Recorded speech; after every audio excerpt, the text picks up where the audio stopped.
Anda menyaksikan Kompas Bisnis Saudara bersama saya, Yan Rahman. Ada informasi ini dari Presiden Prabowo Subianto yang meski sudah mengeluarkan instruksi memperbolehkan kembali penjualan gas subsidi 3 kg di tingkat pengecer atau warung, antrean warga masih terjadi. Antrean terjadi karena stok gas di tingkat pengecer masih kosong. Di Tangerang, Banten, warga masih mengantre di pangkalan gas 3 kg yang berlokasi di Jalan Cegeraya, Kecamatan Pondok Aren. Warga berharap kebijakan pengecer yang menjual gas 3 kg dapat segera kembali terrealisasi. Pengennya gimana pengennya, Pak? Pengennya ya warung itu seperti biasa gitu loh. Ada kembali gitu, Pak? Ada kembali, orang-orang nyari itu gampang. Kita ada padahal orang di kampung itu kalau gasnya habis baru nyari, ternyata baru goreng ayam atau goreng apa, gasnya habis baru nyari, ternyata nyari di perkampungan tidak ada, ya di perengkeran tidak ada, ya terpaksa harus nyari muter-muter. Kita nyari muter-muter dan nantinya panjang, pindah sana pindah sini sama saja. Tapi dapatnya cuma satu. Iya, nggak ada persediaan di warung-warung. Mudah-mudahan sih kembali normal ya kayak yang sebelum-sebelumnya gitu. Soalnya kan jadi susah semuanya gitu. Ya, setelah gaduh, pedagang eceran dilarang menjual gas LPG bersubsidi 3 kg yang membuat antrean panjang di banyak agen. Kemarin, Presiden Prabowo menginstruksikan pola distribusi dikembalikan seperti semula. Lalu sebetulnya berapa banyak subsidi yang digelontorkan untuk LPG 3 kg dan diperuntukkan bagi siapa saja, dan berapa harga eceran tertinggi di sejumlah daerah? Kita lihat data berikut ini, saudara. Kementerian SDM melaporkan kuota LPG subsidi dalam RAPBN 2025 ditetapkan sebesar 8,2 juta metrik ton.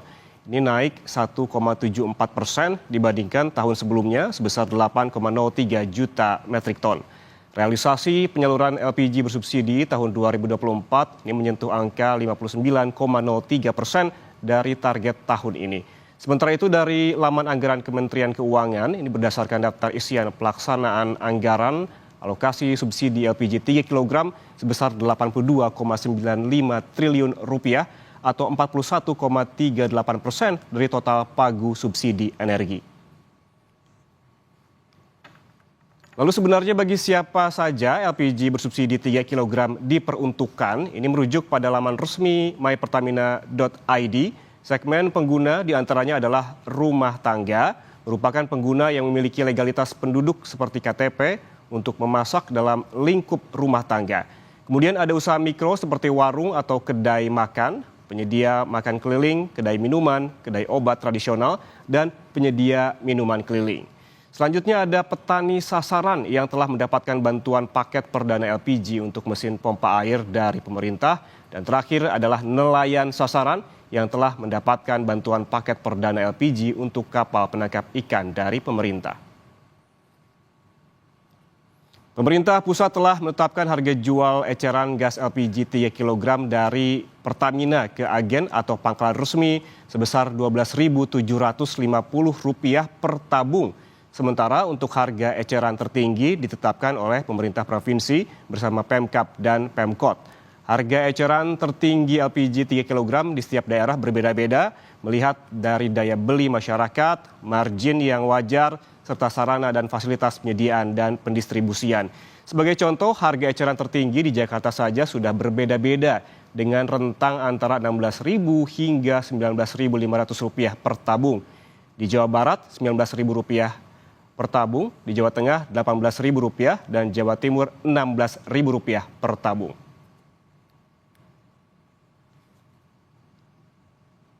Namun karena kondisinya 1-2 hari ini menjadi belum terbiasa masyarakat sehingga ada antrian, kita kembalikan lagi dengan suatu sistem yang sama di mana pengecer boleh menjual, namun itu ditingkatkan statusnya menjadi sub pangkalan, gitu kan ya.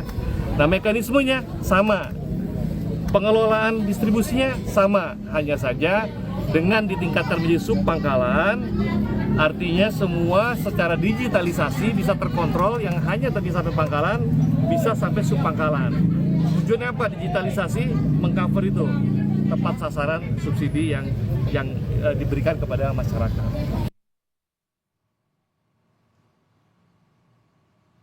Saudara, subsidi energi tepat sasaran jadi dasar perubahan skema distribusi gas subsidi 3 kg. Lebih lengkap soal distribusi gas 3 kg sudah bergabung dengan Kompas Bisnis, Ketua Yayasan Lembaga Konsumen Indonesia atau YLKI Tulus Abadi. Selamat pagi Pak Tulus. Selamat pagi Mas Jan. Pak Tulus, ini sudah dikembalikan lagi LPG bersubsidi 3 kg ke tingkat pengecer setelah sempat gaduh karena ada pelarangan begitu.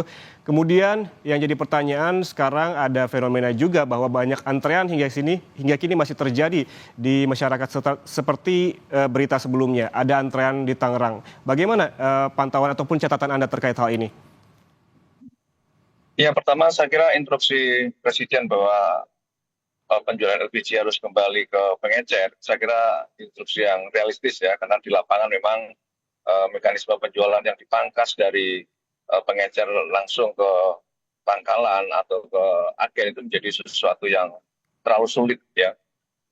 Walaupun mungkin terasa lebih murah bagi masyarakat, bagi konsumen, tapi dengan jarak tempuh yang dianggap jauh tentu toh ongkos bagi konsumen untuk membeli jadi bertambah lagi, jadi tidak ada artinya. Sehingga untuk kembali ke situ saya kira hal yang rasional dari sisi empirik di lapangan. Nah, kalau kemudian sekarang masih terjadi kelangkaan ataupun di pengecer belum ada, menurut saya ada dua hal. Pertama, karena kemarin sudah kadung ditarik ke pangkalan, sehingga untuk mengembalikan lagi ke distribusi pengecer mungkin perlu waktu ya, apakah sehari atau 2 hari atau seperti apa. Nah, tetapi itu yang terjadi. Kedua, ada kemungkinan ya pemerintah memang mengurangi stok tabung 3 kg. Karena kemarin dari temuan Barreskrim Mabes Polri itu memang di beberapa tempat di Jakarta dan juga di Tangerang itu menunjukkan bahwa pasokan LPG 3 kg di banyak agen itu mengalami kekurangan ya. Dalam arti yang biasanya mendapatkan 180 tabung ternyata hanya dikirim 130. Jadi ada kekurangan 50. Itu yang mungkin menyebabkan di lapangan masih terjadi kelangkaan. Pak Tulus, ini apa yang harus diperhatikan oleh pemerintah karena memang ada transisi begitu, ada peralihan dari pengecer yang tadinya memang berjualan secara eceran ini akan beralih menjadi subpangkalan begitu. Ada yang harus dicatat oleh para pengecer ini termasuk bagaimana cara mendaftarnya dan lain-lain. Dan juga ada yang otomatis setelah ini berubah menjadi subpangkalan. Apa yang perlu diperhatikan agar memang tidak terjadi fenomena seperti kemarin? Ya, intinya instruksi itu nanti di lapangan jangan sampai kemudian menyulitkan masyarakat untuk mendapatkan LPG 3 kg. Karena kan di dalam konteks komoditas, apalagi komoditas strategis seperti LPG, itu kan bukan hanya soal harga yang disubsidi saja, tapi juga aksesibilitas. Ya, kalau harganya terjangkau tapi aksesibilitasnya bermasalah, itu juga tidak menjadi solusi. Nah, oleh karena itu dengan kembalinya ke pengecer, ya harus dipastikan bahwa itu tidak menyulitkan masyarakat, menyulitkan konsumen untuk membeli gas LPG 3 kg. Kalau pemerintah kemudian bersama Pertamina akan menginstalasi aplikasi dengan pengecer, itu hal bagus dalam arti sebagai sarana kontrol apakah memang nantinya ada tepat sasaran atau tidak. Tapi pemerintah juga harus jujur ya sebenarnya upaya ini apakah memang akan mengurangi stok atau pasokan atau tidak. Baik. Karena kan kalau sasarannya kelompok masyarakat yang berhak dan kemudian nanti yang tidak berhak itu dilarang membeli kan artinya kemudian pasokannya dikurangi gitu. Baik, Pak Tulus, apakah Anda sudah pernah begitu tim dari YLKI memantau langsung bagaimana kondisi di lapangan terkait dengan harga eceran tertinggi? Yang menjadi kekhawatiran ketika dikembalikan pengecer adalah harga yang melampaui harga eceran tertinggi. Begitu. Bagaimana? Apakah ada temuan-temuan yang memang telah YLKI lakukan? Ya, sebenarnya dengan pengecer itu berbeda harganya atau lebih tinggi dibanding pangkalan justru ya itu dari sisi hukum ekonomi itu hal yang logis.